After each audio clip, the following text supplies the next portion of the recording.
ఎలక్షన్లు అయ్యేదాకా ఒక లొల్లి అయినాక ఇంకో లొల్లి మేమే గెలుస్తామంటే లేదు లేదు మేమే గెలుస్తామని లీడర్లు బయటికి గట్టిగానే చెబుతున్నారు కానీ సర్వేలు చూసి గజగజా వణుకుతున్నారు. ఇక సోషల్ మీడియాలో అయితే పెద్ద యుద్ధమే అవుతున్నది. ఇంత గాయగాయ అవుతుంటే మా ఇంద్రబాబు ఏందో సైలెంట్గా ఉన్నాడు. ఆయన ఏమనుకుంటున్నాడో ఏందో ఒక్కసారి పలకరించొద్దాం పాండ్రి.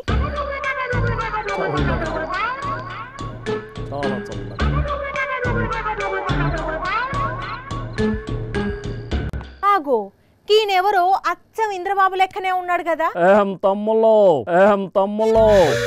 ఆగో తమ్ముళ్ళు అన్నాడంటే పక్కా మన ఇంద్రబాబే.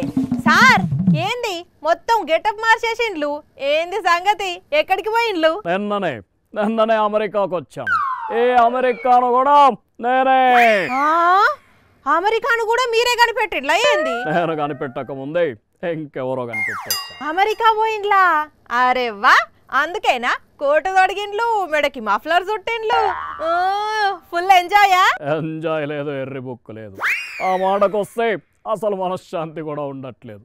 ఏమనాలో అర్థం కావట్లేదు. అయ్యో ఏమైంది సార్? ఏం చెప్పమంటారు, నిద్ర పట్టట్లేదు, అన్నం తినబుద్ధి కావట్లేదు. వాట్ ఇస్ దిస్ దారుణం? అందుకే ఈ అమెరికాకు వచ్చేసా. ఒంట్లో మంచిగా లేదా ఏంది? ఆఖరికి పడుకుంటే కూడా పీడ కలలు వస్తుంది. నిద్రలో నుంచి ఓలెక్కబడి లేస్తా ఉన్నాను. గాలిగిన సోకిందేమో, సాయిబు దగ్గరికి పోయి తాయిత్తు కట్టించుకుంటే అయిపోతుండే కదా. ఎస్, నిజమే నాకు గాలి జోకింది. ఇది ఆ గాలి మహత్యమే. కాకపోతే నువ్వు అనే గాలి కాదు, ఇది ఆ ఫ్యాన్ గాలి ఎఫెక్ట్. ఎస్, ఆ ఫ్యాన్ గాలి ఎఫెక్ట్. ఫ్యాన్ గాలా? ఎస్, ఈసారి కూడా ఆ ఫ్యాన్ గాలి వీచిందంటే ఇక నా బతుకు బస్ స్టాండ్. మా పార్టీ సంకనాకి పోతుంది. అదే నా భయం. చూస్తుంటే మీరు గ్యారెంటీగా ఓడిపోతారని ఫిక్స్ అయినట్టున్నారు. ఫిక్స్ అవడం కాదు, మమ్మల్ని ఓడించాలని ప్రజలే ఫిక్స్ అయినట్టు కనిపిస్తూ ఉంది. సర్వేలన్నీ కూడా మేము ఓడిపోతామని చెప్తా ఉన్నాయి. ఒక్కోసారి తలుచుకుంటేనే ఏడుపు వస్తా ఉంది. మీకేం తెలుసు? ఈ ఏడుపు ఏదో అధికారంలో ఉన్నప్పుడు పని చేసేదందుకు ఏడుస్తే మంచిగుండు. ఇక్కడ కాస్త పర్వాలేదు. అగో అదేంది బుడుబుంగ లెక్క సడన్ గా ఇక్కడ మాయమై ఎక్కడనో తేలినావు? ఇప్పుడే ఆస్ట్రేలియాకు వచ్చా. ఆస్ట్రేలియానా? పోనీ అక్కడ నన్ను అన్ని మర్చిపోయి ఎంజాయ్ చేయండి.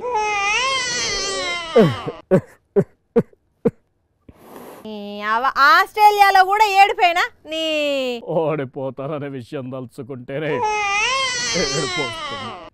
ఏ దేశానికి వెళ్ళినా కూడా టెన్షన్ అయితే పోవట్లేదు.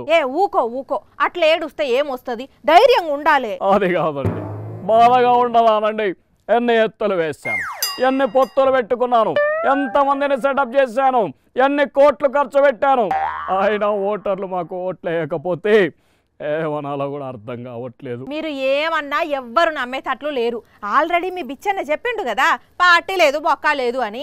అదే నిజమైతున్నదేమో. కనీసం ఇక్కడైనా మనసు నిమ్మలబడితే అదే చాలు. ఆగో మళ్ళా ఏడుకో పోయిండ్లు? మంగోలియా ఎడారిలో ఉన్నాను. ఎక్కడే కాస్త బాగుంది. అయ్యయ్యో, చక్రాలు బొంగరాలు తిప్పిన మీకు ఎన్ని కష్టాలు వచ్చినాయి సారు.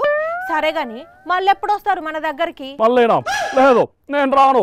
ఫలితాల వరకు ఇక్కడే ఉంటాను. ఎస్, ఫలితాలు వచ్చే వరకు కూడా ఇక్కడే ఉంటాను. ఉండండి సార్, మీరు అక్కడ ఉంటేనే ఇక్కడ జనం కొంచెం ప్రశాంతంగా ఉంటారు.